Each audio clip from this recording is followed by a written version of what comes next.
Welcome to lesson 2 about optics. We're dealing with lenses again. The last time we looked at the lens equation and the equation for linear magnification and the sign conventions. Today we are going to discuss the lens maker's equation or lens maker's formula. But before we go to that, we have a question that will lead us into what we want to learn today. The question says that state the factors upon which the focal length of the lens depends. So we know several types of lenses. There are lenses like the one I am putting on, the eye lens. We have also different others used for different purposes. But each of them, they have varying focal length depending on what they are designed to do. It is very important for us to know that the radii of curvature or radius of curvature, if it has one for that matter, affects the focal length and also the refractive index of the material through which the lens is made. Long time ago, lenses used to be made in entirely glass materials.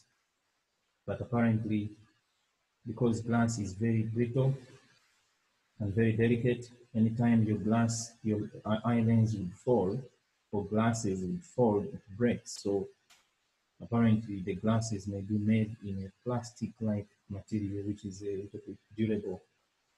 So different materials call for different indices of refraction.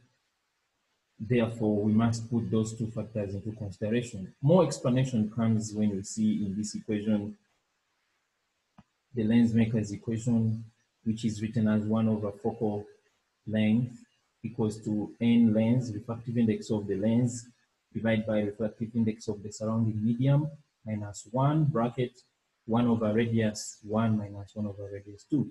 So we know that a lens, for example, a biconvex lens, has two ends, has two sides, side 1 and side 2. These two may be curved in different ways, so the radii of curvature may be different.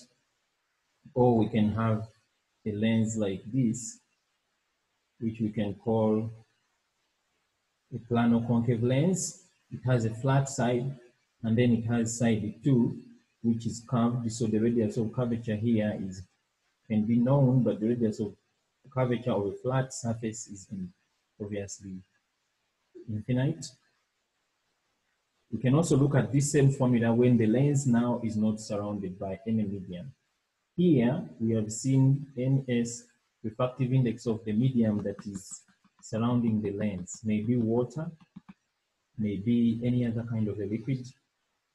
But in this case, when the medium is air now, the refractive index of air, any air is 1. So where we have NS as a surrounding medium becomes 1, the equation can be simplified to become 1 over F equals N lens minus 1, bracket 1 over R1 minus 1 over R2.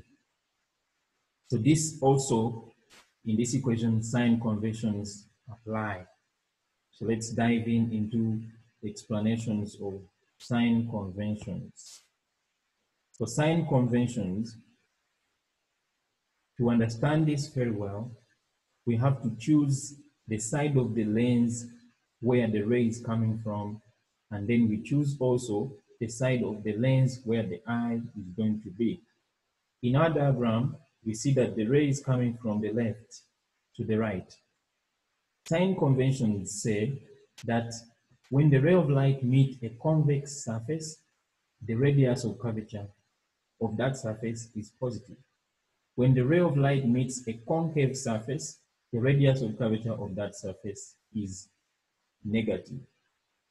I repeat, when the ray of light meets a convex surface, like you can see in the first diagram, that radius of curvature of that surface is positive. You can see it here.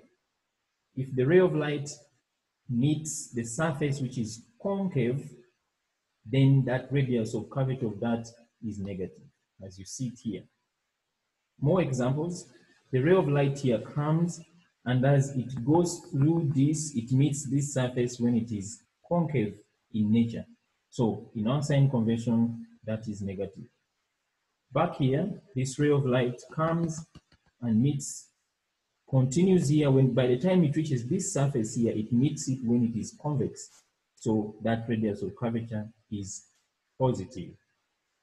That's what we do with sign convention. Here I put a summary that the above diagram shows that when the ray meets a convex surface, then the radius of curvature of that surface is positive. So for convex surface, positive radius of curvature. If the ray of light meets a concave surface, the radius of curvature of that surface is negative. Concave, negative, convex surface, positive. Let's do our first example.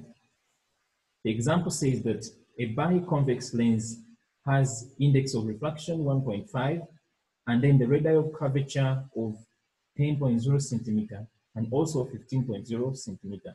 We want to find the focal length when it is surrounded by air and again when surrounded with water of refractive index 1.3. These are two parts that we can deal with separately.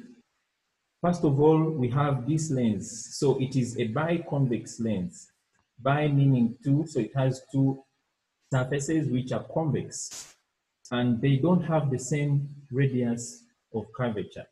So let's say that the ray is coming from this end and then we want to observe, this is the eye, we want to observe the beam from this side.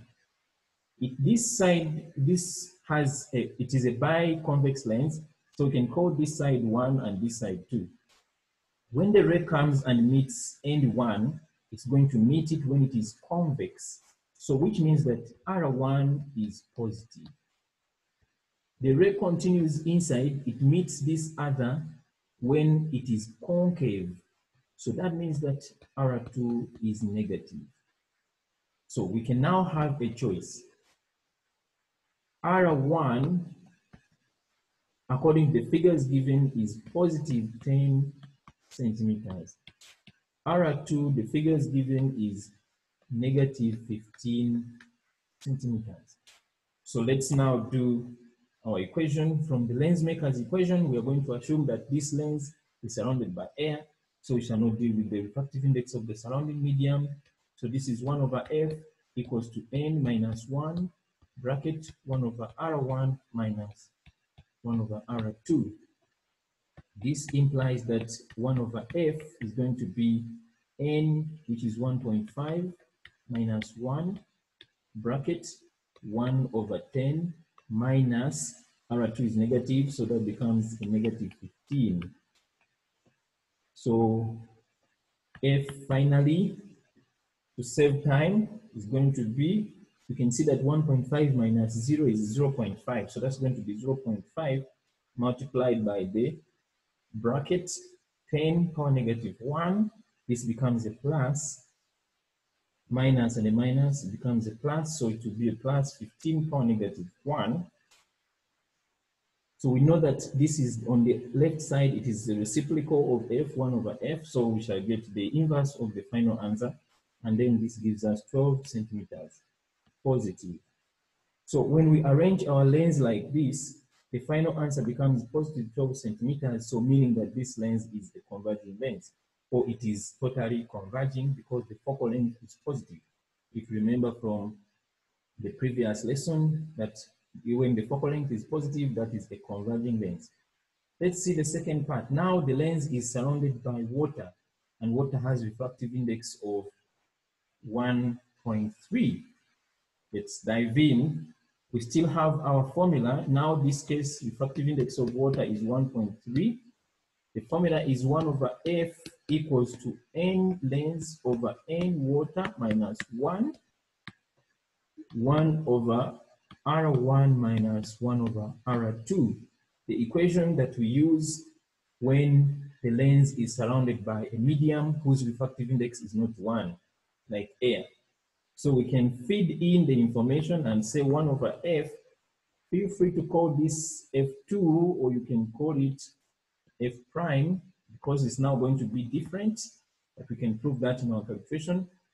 Refractive index of the lens is 1.5 divided by 1.3 minus 1 multiplied by R1, we got it as 10 minus 1 over, this was negative 15.